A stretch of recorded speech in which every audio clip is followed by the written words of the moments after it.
समय समय पर सर आपने पार्टियों में बदलाव किया। जब जो पार्टी मुख्यधारा में रही आप उसी के साथ जुड़ गए। इसे आप किस तरह से देखते हैं? कहीं न कहीं ये मतलब आप किसी पार्टी के लिए उस तरह से थे नहीं, या जो पार्टी मुख्यधारा में रही आप उसके साथ हुए? कहीं न कहीं ये पूरी तरह से एक अवसरवादी। जिनके साथ मैंने जुड़ कर के काम किया है, समाज सेवा का काम उन्हीं लोगों के बीच में होकर के गुजर करके आता है।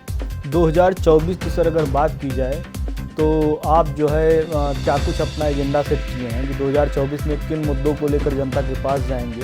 कि मैंने सबका साथ लेकर के उस विश्वास के साथ मैं 93 से यहाँ तक पहुँचा हूँ, उसको पूरे बड़े पैमाने पर माननीय प्रधानमंत्री मोदी जी और माननीय मुख्यमंत्री योगी आदित्यनाथ जी आज पूरे देश और उत्तर प्रदेश में उसको कायम करने का काम किया। विपक्ष ने 26 दलों का पूरा तालमेल बनाया है, नाम बदल दिया, यूपीए का इंडिया कर दिया। तो क्या कुछ लग रहा है इस बार जो है इंडिया एनडीए को कितना चुनौती देगा? और मार्केट में कोई कपड़े की दुकान करता है, उसकी दुकान नहीं चलती तो फिर दूसरे शहर ट्रांसफ़र करके वहाँ दूसरे नाम से अपना ब्रांड बना लेता है। कोई व्यापारी दूसरे जगह चला जाता है। कोई कार किसी ने निकाली और उसका वो नहीं चला मॉडल, तो उसको उन्होंने बदल करके दूसरा नाम दे दिया।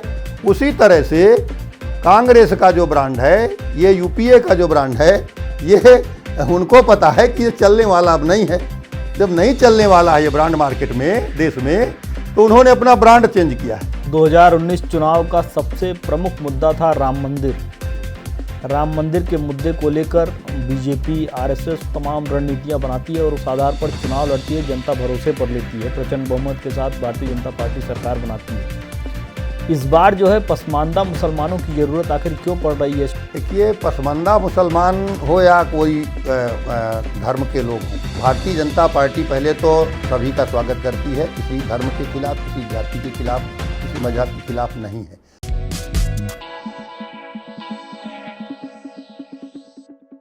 नमस्कार, आप देख रहे हैं एनबीसी भारत का खास कार्यक्रम रूबरू। इस कार्यक्रम के जरिए हम आपको एक ऐसी शख्सियत से रूबरू करवाते हैं जो किसी परिचय का मोहताज नहीं होता, जो देश के लिए, समाज के लिए, अपने क्षेत्र के लिए पूरी तरह से प्रतिबद्ध होता है। समाज सेवा जिसकी प्रमुख भावना होती है। इसी कड़ी में हमारे साथ बातचीत करने के लिए उत्तर प्रदेश के बांदा से सांसद हैं आर.के. पटेल जी। सर, आपका बहुत बहुत स्वागत है एनबीसी भारत पर। धन्यवाद आपको। सर, आपसे जानना चाहेंगे, नियर अबाउट आपका बड़ा लंबा पॉलिटिकल करियर रहा है। शुरुआत के संघर्ष के वो दिन जब आप बिल्कुल जो है अपनी राजनीति के शुरुआती दिनों में थे, तो उस वक्त क्या कुछ लगता था कि आप इतना लंबा सब कुछ अपना पॉलिटिकल करियर ले पाएंगे, इतना लंबा स्टैंड कर पाएंगे, इतने लंबे समय तक बांदा के लिए सेवा दे पाएंगे? देखिए, मैं 93 से इस क्षेत्र में, समाज सेवा के क्षेत्र में, राजनीति के क्षेत्र में मैं पहला चुनाव 93 में लड़ा और लगभग 90-91 से मैं सक्रिय राजनीति में हूँ। और मैं कभी भी ये नहीं सोचा था कि मैं एक गांव के साधारण परिवार में, मैं एक किसान परिवार में पैदा हुआ। मैं प्रयागराज विश्वविद्यालय से ग्रेजुएशन करने के बाद और मैं खेती किसानी की तरफ आया। खेती किसानी में भी मुझे लगा कि बहुत घाटे का सौदा है, तो मैं फिर बिजनेस की तरफ गया और भदोही में उस समय कालीन का कारोबार चल रहा था। मैं भदोही में कालीन के कारोबार से जुड़ा और फिर मैं भदोही में मकान बना करके, वहाँ शिव कारपेट फार्म बना करके और कालीन का मैंने एक्सपोर्ट करने का काम किया। फॉरेन मेरा एक्सपोर्ट हुआ।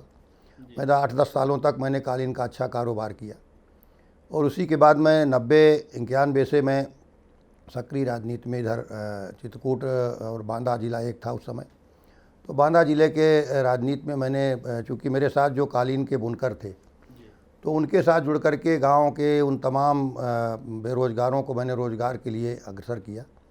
उनकी इच्छा थी कि आपको राजनीति के क्षेत्र में भी आगे आना चाहिए और कमज़ोर तबके के, जो गरीब तबके के घरों के नौजवान थे, उनकी चाहत के अनुसार मैंने राजनीति में शुरुआत किया। चूँकि मैं प्रयागराज विश्वविद्यालय में छात्र राजनीति के तौर पर मैंने कुछ दिन तक छात्र राजनीति किया था। इसके बाद मैं बहुजन समाज पार्टी की राजनीति मैंने शुरू किया और 93 में पहला इलेक्शन में लड़ा और उस समय कम्युनिस्ट पार्टी का हमारे यहाँ पूरे ज़िले में वर्चस्व था। 4 विधायक पूरे लोकसभा में, मेरे बांदा चित्रकूट उस समय एक था और सांसद कम्युनिस्ट पार्टी के वहाँ पर जीत करके जाते थे। कामरेडों का वहाँ पर एक मैं कह दूं पूरा दबदबा था।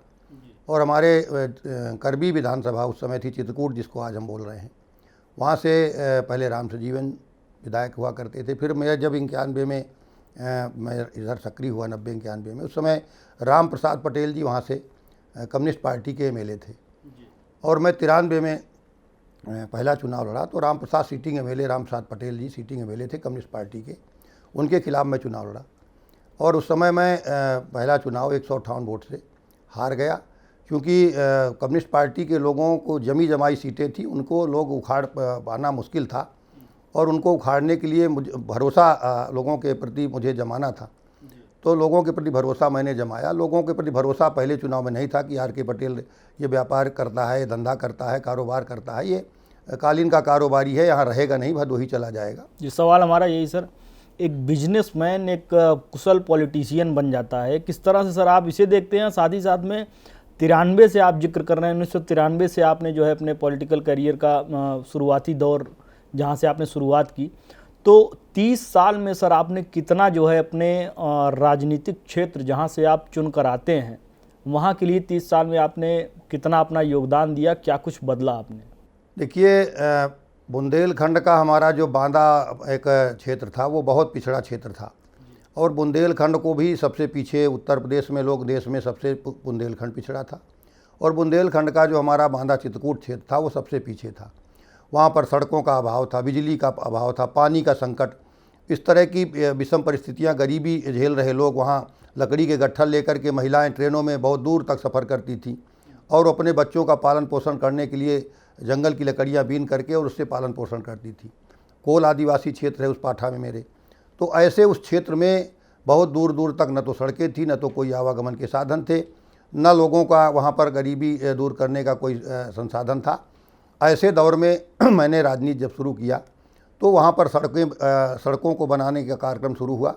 और सुदूर अंचलों तक जहाँ भी बीहड़ क्षेत्रों में सड़कें नहीं थी वहाँ सड़कें बनाई गई, जहाँ पर बिजली नहीं थी वहाँ बिजली पहुँचाई गई।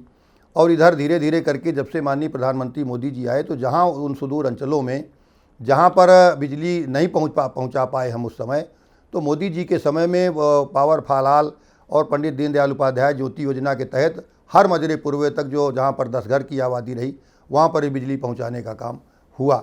और जो गरीबों के घरों को हम पक्का नहीं करा पाए थे कभी, उनको माननीय प्रधानमंत्री मोदी जी की सरकार आने के बाद से उन गरीबों को पक्की छतें मिली, माननीय मुख्यमंत्री आवास मिले, माननीय प्रधानमंत्री आवास मिले। और आज उस क्षेत्र में जो मूलभूत सुविधाएं हैं, पानी जैसी हमारे यहाँ बड़ी किल्लत थी। हमारे यहाँ एक कहावत हुआ करती थी पाठा के क्षेत्र में, बांदा में भी जब भी कोई बड़ा नेता जाता था तो पानी के लिए वहाँ लोग समस्या खड़ी करते थे। और सभी नेताओं से, सभी पार्टियों के जब भी जिसकी सरकारें रहीं, पानी के लोग डिमांड करते थे। और कहावत हमारे बुंदेलखंड में वहाँ पाठा में हमारे एक रही कि भंवरा तोरा, हमारे यहाँ एक पैसुनी नदी है, माँ मंदाकिनी है, जो भगवान श्री रामचंद्र जी की तपोस्थली चित्रकूट है, वहाँ से उनकी तपोस्थली से निकली हुई माँ मंदाकिनी है, जिसको सती अनसुईया जी ने अपने तप से निकाला था। उस मंदाकिनी नदी के एक भंवरा, एक दहार थी बड़ी सी, जहाँ पानी गर्मियों में भी बहुत गहरा रहता था, काला पानी रहता था, इसलिए भंवरा दहार कहते थे। तो उस भंवरा दहार से 30-40 किलोमीटर तक पाठा के लोग घड़ों से पानी अपने सर पे रख करके, बैलगाड़ियों से पानी अपनी जो है मटके रख करके और ले जाते थे। तो वहाँ की औरतें, जब जिनके बैलगाड़ियाँ नहीं थी, वो गरीब महिलाएं जब भंवरा दहार से पानी लेके चलती थी तो एक गीत गाती जाती थी कि भंवरा तोरा पानी गजब हो जाए, गगरी न फूटे खसम मर जाए। ये बुंदेलखंड के मेरे चित्रकूट की वे पाठा की ये कहानी है। उसको लोग आज पूरे देश में इस कहावत को कभी कभी कहते हैं। वो भंवरा दहार हमारे यहाँ भी है और उसके पानी से ही पूरा पाठा का प्यास बुझती थी। आज प्रधानमंत्री मोदी जी ने उस पूरे पाठा के क्षेत्र में यमुना नदी का पानी ले जा करके और घर घर जल से, नल की टोटी से पहुंचाने का काम किया है। ये विकास का काम बड़े पैमाने पर वहाँ पर हुआ है। हर व्यक्ति आज जो है मुख्य धारा से जुड़ा हुआ है। कोल आदिवासियों को मुझे लगता है लगभग 8000 आवास अब तक बना करके दिए गए हैं। मुख्यमंत्री आवास, प्रधानमंत्री आवास अलग दिए गए हैं। और उन गाँव में जो गरीबी का आलम था, जहाँ पहले मैंने गांव के गरीबों के उन तमाम बच्चों को स्वरोजगार से जोड़ने के लिए कभी 90 के पहले मैंने जो है कालीन के क्षेत्र में कालीन उद्योग से जोड़ करके हर गांव में 2-2, 4-4, 5-5 लड़कों को मैंने कालीन उद्योग से बेरोजगारी दूर करने का एक संसाधन दिया था। आज माननीय प्रधानमंत्री जी के नेतृत्व में उन्हीं गरीबों को, उन्हीं गरीब महिलाओं को स्वरोजगार की दिशा में जो हमारा आत्मनिर्भर भारत हम बनाने की तरफ आगे चले हैं।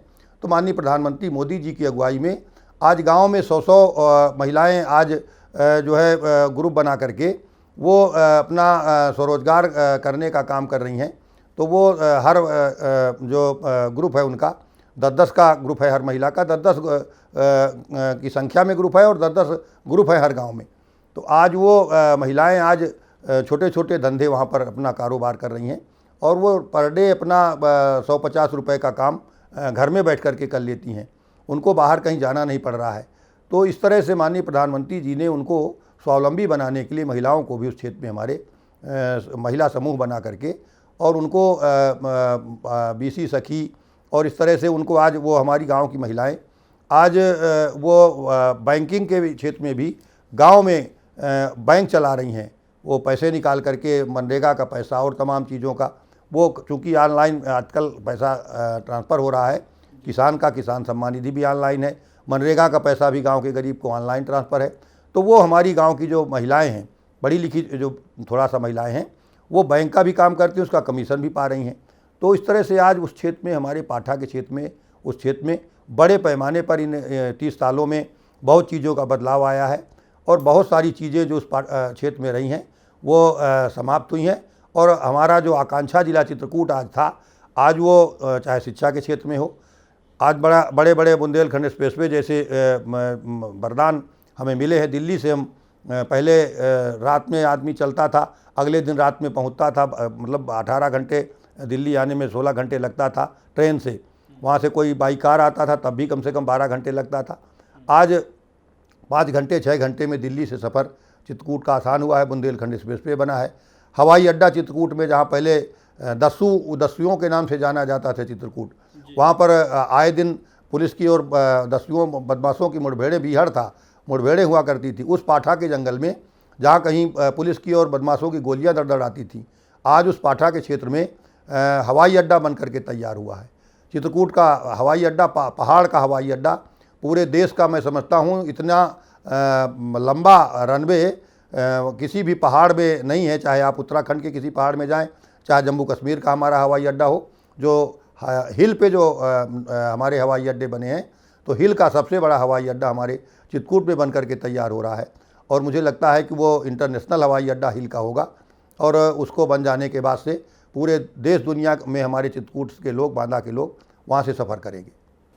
सर, जानना चाहेंगे विकास की तमाम परियोजनाओं का आपने जिक्र किया, समय समय पर सर आपने पार्टियों में बदलाव किया। जब जो पार्टी मुख्यधारा में रही आप उसी के साथ जुड़ गए, इसे आप किस तरह से देखते हैं? कहीं न कहीं ये मतलब आप किसी पार्टी के लिए उस तरह से थे नहीं, या जो पार्टी मुख्यधारा में रही आप उसके साथ हुए? कहीं न कहीं ये पूरी तरह से एक अवसरवादी। देखिए, मैं बहुजन समाज पार्टी की उन गरीब मजलूम लोगों के साथ जुड़ करके मैंने राजनीति शुरुआत किया है और आज भी वो मेरे साथ ऑलरेडी जुड़े रहते हैं, जिनके साथ मैंने जुड़ कर के काम किया है। समाज सेवा का काम उन्हीं लोगों के बीच में होकर के गुजर करके आता है। और चाहे जो भी पार्टी रही हो, मैं बहुजन समाज पार्टी से जुड़ा रहा, मैं 12-15 साल वहाँ रहा, मैं वहाँ कैबिनेट मिनिस्टर रहा। भारतीय जनता पार्टी के सहयोग से, भारतीय जनता पार्टी के आशीर्वाद से ही मैं कह दूँ, बहुजन समाज पार्टी की 3 बार सरकार बनी। हम जब पहली बार मैं राज्य मंत्री बना तो उस समय 47-48 विधायक बहुजन समाज पार्टी के थे और भारतीय जनता पार्टी के 180 के ऊपर विधायक थे। भारतीय जनता पार्टी को 2 जून 95 को बहन मायावती जी को गेस्ट हाउस में जब घेरने का काम किया गया, उस समय मैं विधायक था, उस समय मैं मौजूद था वहाँ। 95 की घटना मुझे याद है। और उस समय बहन जी को जब घेरा गया था तो वहाँ पर भारतीय जनता पार्टी की तरफ से ब्रह्मदत्त द्विवेदी जैसे व्यक्ति, उस समय आज हमारे बीच में नहीं है, स्वर्गीय ब्रह्मदत्त द्विवेदी जैसे लोग पहुंच करके और बहन जी को बचाने के लिए आगे आए। भारतीय जनता पार्टी के 63 नेताओं ने दिल्ली से फ़ोन करके कहा कि आपको जाना चाहिए, बचाना चाहिए। और भारतीय जनता पार्टी 3 जून 95 को बहन मायावती जी को मुख्यमंत्री बनाने का निर्णय लिया और बहन मायावती ने शपथ ग्रहण किया।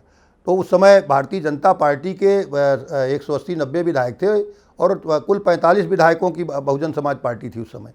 उसको मुख्यमंत्री 4.5 महीने महेश मायावती जी को बनाया गया।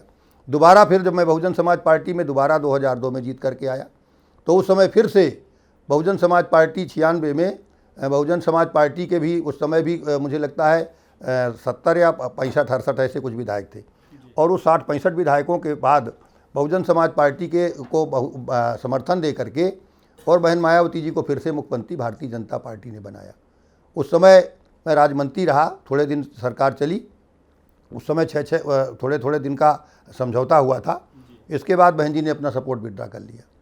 इसके बाद मैं 2002 में जब विधायक बन के बहुजन समाज पार्टी से आया, उस समय भी फिर भारतीय जनता पार्टी और बहुजन समाज पार्टी का अलायंस हुआ फिर से 3 बार।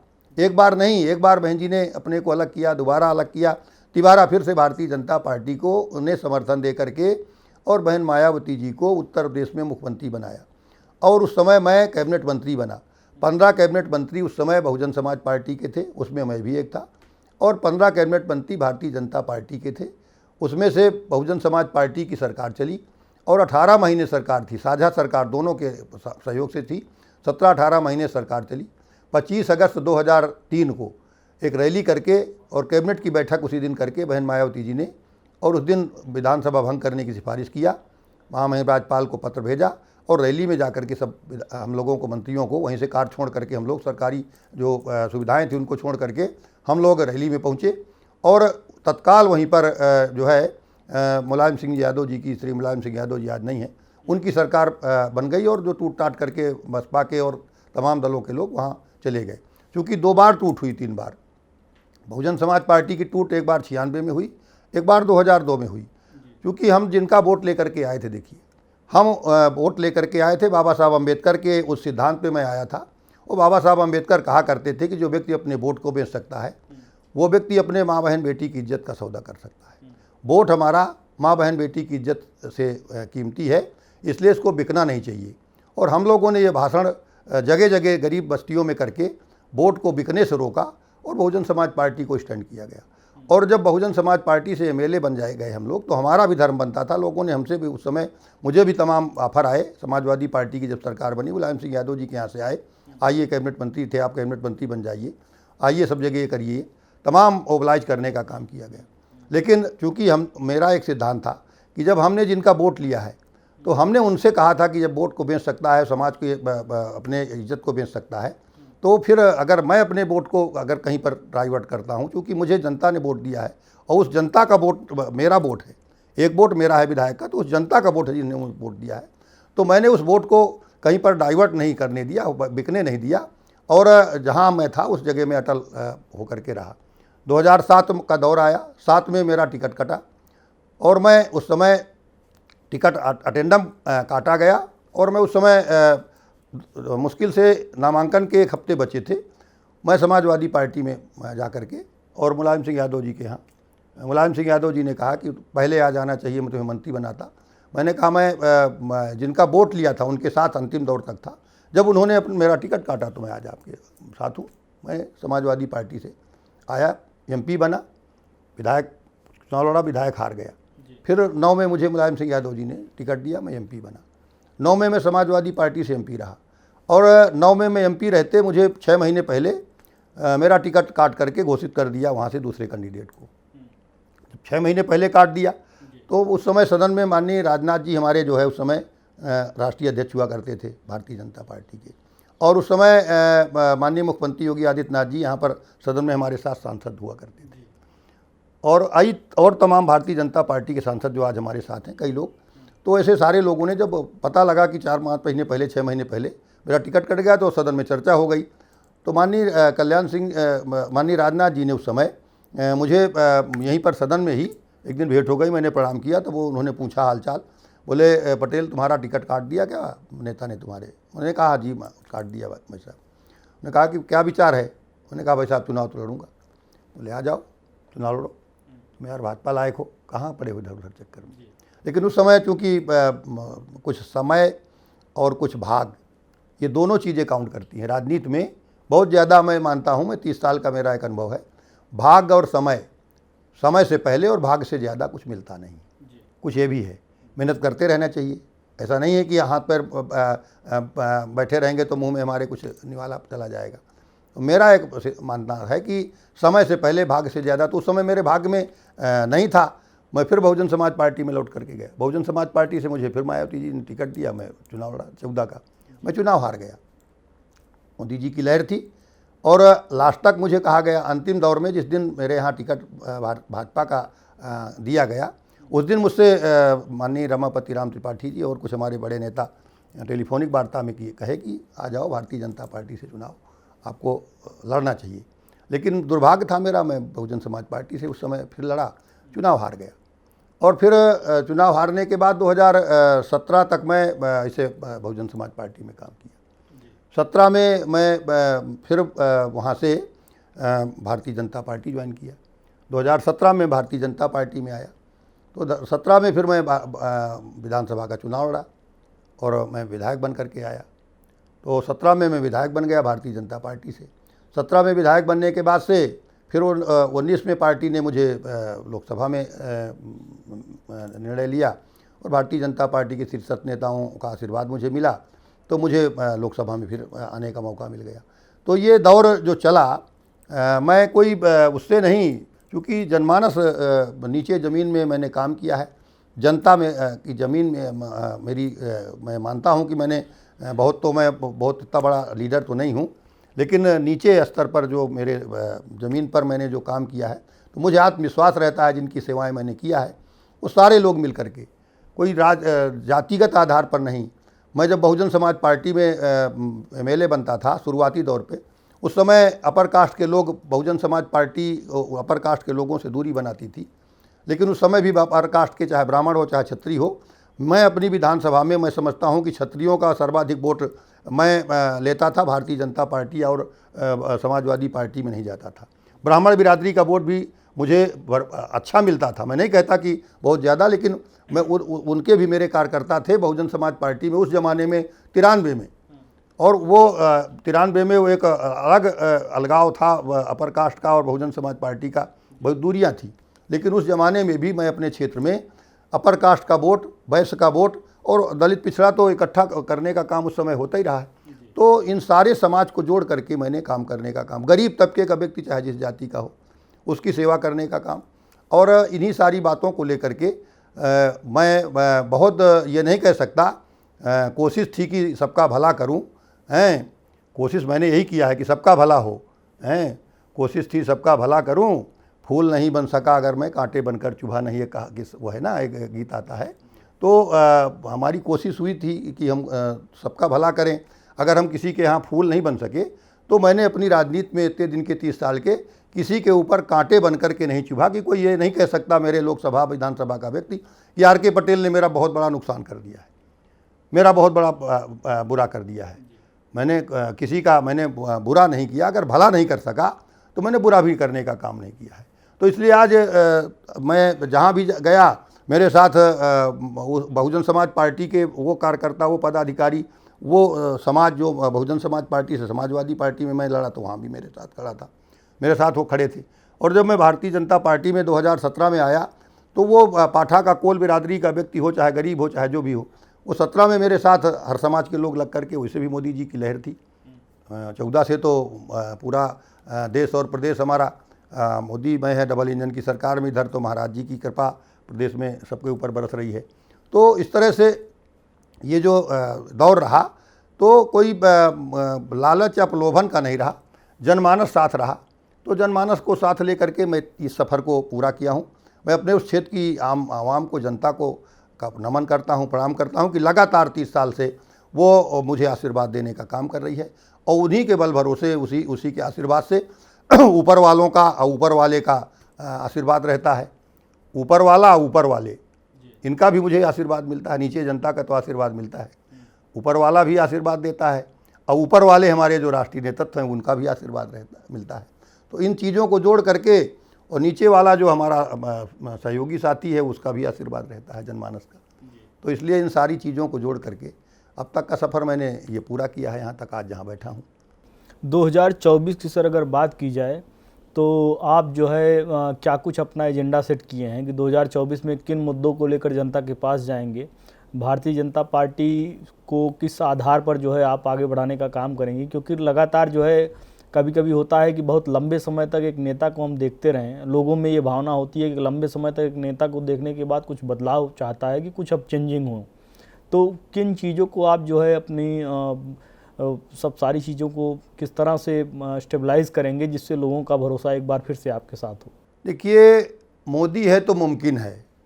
देश में माननीय प्रधानमंत्री मोदी जी और उत्तर प्रदेश में मुख्यमंत्री योगी आदित्यनाथ जी की सरकार है और ये 17 से जब से माननीय मुख्यमंत्री योगी आदित्यनाथ जी यूपी में आए हैं, 14 से जब से माननीय प्रधानमंत्री मोदी जी आए हैं, तो उन सबका साथ सबका विकास करने का एक नारा ही नहीं है जो मैं बता रहा हूं कि मैंने सबका साथ लेकर के उस विश्वास के साथ मैं 93 से यहाँ तक पहुँचा हूँ, उसको पूरे बड़े पैमाने पर माननीय प्रधानमंत्री मोदी जी और माननीय मुख्यमंत्री योगी आदित्यनाथ जी आज पूरे देश और उत्तर प्रदेश में उसको कायम करने का काम किए हैं। और आज उसी के बल भरोसे 2024 का जो चुनाव आने वाला है, तो उसमें 2024 में देखिए उत्तर प्रदेश में कहीं भी, पिछली बार समाजवादी पार्टी में मैं रहा हूँ, बहुजन समाज पार्टी को भी मैंने देखा है, दोनों पार्टियाँ उत्तर प्रदेश में वोट बैंक के मामले में एक अपने को मजबूत उस समय मानती थी और दोनों का अपना जातिगत वोट मानिए या कुछ वोट मानिए वो उनके पास है। उन दोनों को इकट्ठा करने के बाद भी पिछली बार 2019 के चुनाव में दोनों, इससे बड़ा गठबंधन उत्तर प्रदेश में अब नहीं होने वाला है।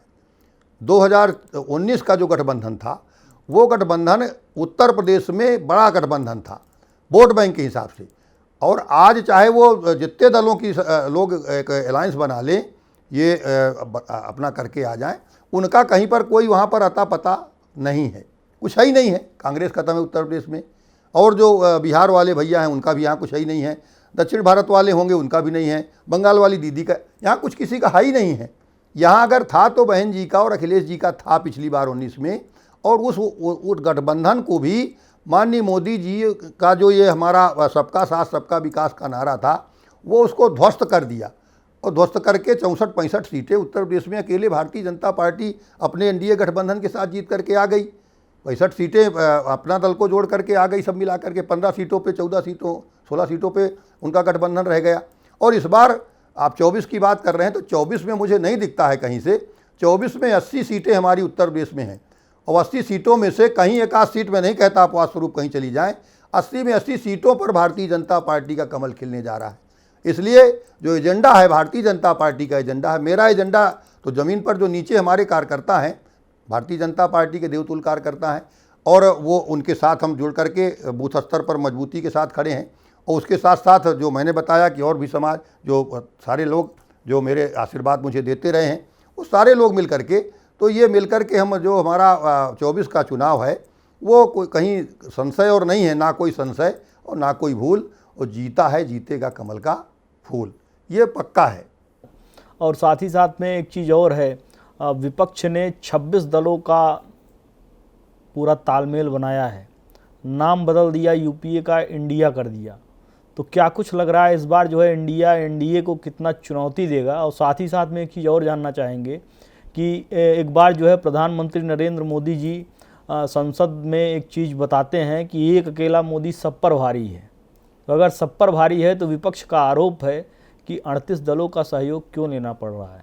देखिए, एनडीए जो गठबंधन है भारतीय जनता पार्टी का, जो ये पूरा हमारा गठबंधन है, ये आज का नहीं है। हम आपको बताना चाहेंगे कि ये 25 साल पहले माननीय अटल बिहारी वाजपेयी जी ने इस एनडीए का गठन किया था, और स्वर्गीय अटल बिहारी वाजपेयी जी ने 25 साल पहले गठन किया जब, तो सबसे पहला अलायंस आपका महाराष्ट्र में उन्होंने शिवसेना से किया, आपको याद होगा। उन्होंने अकाली दलों से किया, बिहार में उन्होंने नीतीश जी से किया, 3 बार एनडीए गठबंधन से नीतीश जी मुख्यमंत्री बने, आपको सबको याद होगा। तो अकाली दल भले ही बड़ी पार्टी पंजाब में भी भारतीय जनता पार्टी रही है, लेकिन अकाली दल को चीफ मिनिस्टर बनाया गया, उनके दल को दिया गया। बिहार में भी यही हुआ, शिवसेना सबसे पहले एनडीए गठबंधन का शुरुआती दौर पे वहीं से शुरू हुआ एनडीए का। तो जो एनडीए भारतीय जनता पार्टी का ये अलायंस है हमारा, तो आज का नहीं है, ये 25 साल पहले अटल बिहारी वाजपेयी जी ने इसको बनाया। इसका ब्रांड नहीं चेंज हुआ, ये वही ब्रांड है अटल बिहारी वाजपेयी जी का बनाया एनडीए है, उसका ब्रांड वही है, इसमें कोई परिवर्तन नहीं है। लेकिन यूपीए जो पहले यूपीए था, यूपीए का उन्होंने अपना ब्रांड चेंज कर दिया। यूपीए को जैसे कोई दुकान बाज़ार में कोई मार्केट में कोई कपड़े की दुकान करता है, उसकी दुकान नहीं चलती तो फिर दूसरे शहर ट्रांसफ़र करके वहाँ दूसरे नाम से अपना ब्रांड बना लेता है। कोई व्यापारी दूसरे जगह चला जाता है, कोई कार किसी ने निकाली और उसका वो नहीं चला मॉडल, तो उसको उन्होंने बदल करके दूसरा नाम दे दिया। उसी तरह से कांग्रेस का जो ब्रांड है, ये यूपीए का जो ब्रांड है, ये उनको पता है कि ये चलने वाला अब नहीं है। जब नहीं चलने वाला है ये ब्रांड मार्केट में, देश में, तो उन्होंने अपना ब्रांड चेंज किया है। भारतीय जनता पार्टी ने कोई ब्रांड नहीं चेंज किया है, यूपीए ने अपना ब्रांड चेंज किया है। एनडीए अटल बिहारी वाजपेयी ने बनाया, 25 साल माननीय अटल बिहारी वाजपेयी का बनाया हुआ एनडीए 25 साल पूरा हो रहे हैं। और इन 25 सालों में भले ही कोई गया हो कोई आया हो, भारतीय जनता पार्टी ने किसी को हटाया नहीं। भारतीय जनता पार्टी ने किसी को हटाया नहीं, अकाली दल को हटाया नहीं, नीतीश जी को हटाया नहीं, शिवसेना को हटाया, किसी को हटाया नहीं। जो आना चाहे आए, जो जाना चाहे जाए, स्वेच्छा से आए स्वेच्छा से गए। लेकिन अगला व्यक्ति जो है वो तो पूरे देश में घूम घूम करके वो ब्रांड बना रहा है। पहले यूपीए था, अब अगले फिर वो घूम घूम करके कांग्रेस ने अपना एक ब्रांड फिर से बना लिया, उसका नाम आप जो बता रहे हैं वो देने का काम किया। तो वो अपना ब्रांड भले चेंज कर लें भाई, जिसकी दुकान नहीं चलती तो वो तो अपनी दुकान का नाम चेंज करके चलाएगा ना, तो वो अपना चलाना चाह रहे हैं। लेकिन जनता समझ गई है उनकी दुकान चलने वाली नहीं है देश में कहीं। फिर उत्तर प्रदेश में जहाँ से हम लोग हैं वहाँ तो दुकान जीरो है, वहाँ कुछ चलने वाला नहीं है। चाहे इतना बड़ा अखिलेश जी से गठबंधन करके उन्होंने पहले भी देख लिया है। उत्तर प्रदेश में समाजवादी पार्टी गठबंधन इनका हो चुका है भाई, पहले भी हो चुका है समाजवादी पार्टी का, पश्चिम वालों का, बिहार वालों, एक बार गठबंधन इनका सबका हो चुका है, सब कर चुके हैं उत्तर प्रदेश में हैं। तो ये सब देख चुके हैं, इसलिए कोई फ़र्क पड़ने वाला नहीं है। वो चाहे जितने अपने ब्रांड बदल लें। भारतीय जनता पार्टी एनडीए के 25 साल पूरे हुए हैं और 25 साल पूरे होने पर भारतीय जनता पार्टी का एनडीए का जो गठबंधन है वो मजबूत गठबंधन पूरे देश में काम कर रहा है और वो गठबंधन ही फिर से सत्ता में आएगा। 2019 चुनाव का सबसे प्रमुख मुद्दा था राम मंदिर। राम मंदिर के मुद्दे को लेकर बीजेपी, आरएसएस तमाम रणनीतियां बनाती है और उस आधार पर चुनाव लड़ती है, जनता भरोसे पर लेती है, प्रचंड बहुमत के साथ भारतीय जनता पार्टी सरकार बनाती है। इस बार जो है पसमानदा मुसलमानों की ज़रूरत आखिर क्यों पड़ रही है? शनिवार को अभी राष्ट्रीय कार्यकारिणी का गठन होता है। अलीगढ़ मुस्लिम यूनिवर्सिटी के वाइस चांसलर थे, उनको राष्ट्रीय उपाध्यक्ष की जिम्मेदारी दी जाती है। तो पसमानदा मुसलमानों पर सेंधमारी की ज़रूरत आखिर क्यों पड़ रही है अगर सब सारी चीज़ें इतनी बेहतर हैं? देखिए, पसमानदा मुस्लिम जिसको आप बात कर रहे हैं वो कन्वर्टेड हिंदू है। और मैं कह दूं, यहाँ स्पष्ट कर दूं कि वो गांव में जो पसमानदा है, और पसमानदा मुसलमानों को लेकर ही आपके डिप्टी सीएम है इस वक्त जो है ब्रजेश पाठक जी, उन्होंने एक बयान दिया था कि पसमानदा मुसलमानों का यूज जो है, उपयोग राजनीतिक पार्टियां उस तरह से करती हैं जैसे सब्जी में तेज पत्ते का उपयोग होता है, यानी काम होने के बाद फिर निकाल कर फेंक दिया जाता है। तो कितना जो है पसमानदा मुसलमानों के लिए बीजेपी समर्पित रहकर काम करने वाली है? देखिए, पसमानदा मुसलमान हो या कोई धर्म के लोग हों, भारतीय जनता पार्टी पहले तो सभी का स्वागत करती है। किसी धर्म के खिलाफ, किसी जाति के खिलाफ, किसी मजहब के खिलाफ नहीं है। मोदी जी का जो मिशन है वो सबका साथ सबका विकास का है, सबके विश्वास का है। रही बात पसमानदा मुसलमानों की, तो पसमानदा मुसलमान जो हमारे देश में है वो जितनी भी पसमानदा जातियां हैं वो हिंदू से कन्वर्ट होकर के मुस्लिम बने। जब यहाँ पर मुग़लों का शासन आया तो बड़े पैमाने पर धर्मांतरण हुआ और पसमानदा जो भी है आपका, जो सब्जी बेचने वाला कोयरी काछी था वो वहाँ पर सब्जी फरोश बन गया। जो नद्दाब धुनिया थे जो यहाँ पर बुनाई करते थे, जुलाहा कहे जाते थे, वो जुलाहा वहाँ जुलाहा हो गए। जो यहाँ जो भी इस तरह के काम करने वाले कद्दूस आपका कहते हैं, उसमें छीपा, जो रंगरेज जो रंग साड़ी छिपाने का काम करते थे, तो ऐसे सारे लोग जो बैकवर्ड के लोग आज इनमें सब ओबीसी और एसटी में है, ये लोग पसमानदा मुसलमान आपका ज़्यादातर बैकवर्ड में है। और ये बैकवर्ड का लाभ ले रहा है। 27% ओबीसी का आरक्षण है, उसमें से इनको भी 27% के आरक्षण में पसमानदा मुसलमानों को सबसे ज़्यादा लाभ मिल रहा है। तो आज पसमानदा मुसलमान सबसे ज़्यादा उसमें लाभान्वित हुआ है। भारतीय जनता पार्टी की सरकार में जो भी योजनाएं बनी हैं, हम देखते हैं प्रधानमंत्री आवास आज जहाँ भी बने हैं, गांव में जो हमारे क्षेत्रों में मुसलमान रह रहा है सबसे ज़्यादा पसमानदा है। तो शहरों में जहाँ तक हमारे यहाँ रह रहा मुसलमान सबसे ज़्यादा पसमानदा है।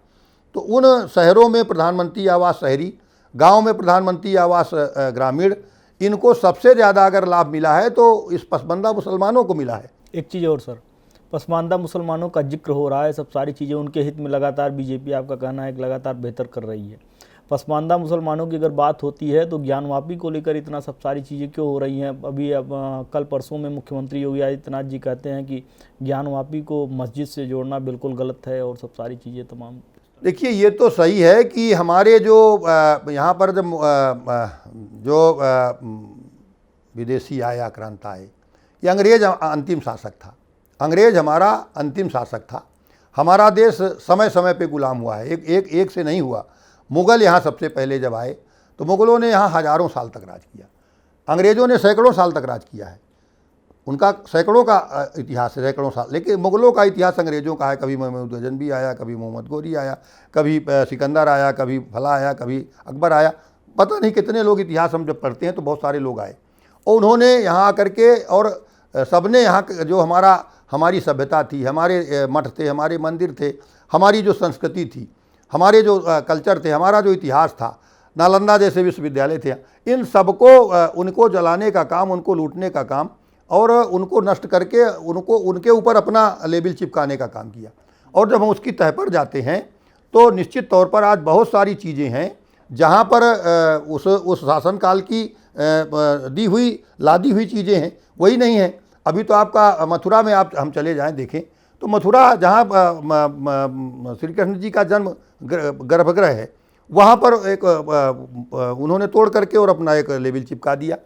तो जो इस तरह के ज्ञानवापी में यहाँ सब जगह जो अपना लेबल चिपकाने का काम किया, वो निश्चित तौर पर वो स्थान तो भगवान श्री रामचंद्र जी के जन्मभूमि का यही हाल रहा, भोलेनाथ की नगरी का यही हाल मथुरा का। तो इन चीज़ों को हमें देखने की आवश्यकता है कि जो चीज़ें बदल करके उन्होंने अपने, तो आज निश्चित तौर पर उसको लोग चाहते हैं, हिंदुस्तान के लोग चाहते हैं कि जो हमारी सभ्यता, हमारी संस्कृति जैसे पहले रही है उसको हमें मूल रूप में लाने की आवश्यकता है।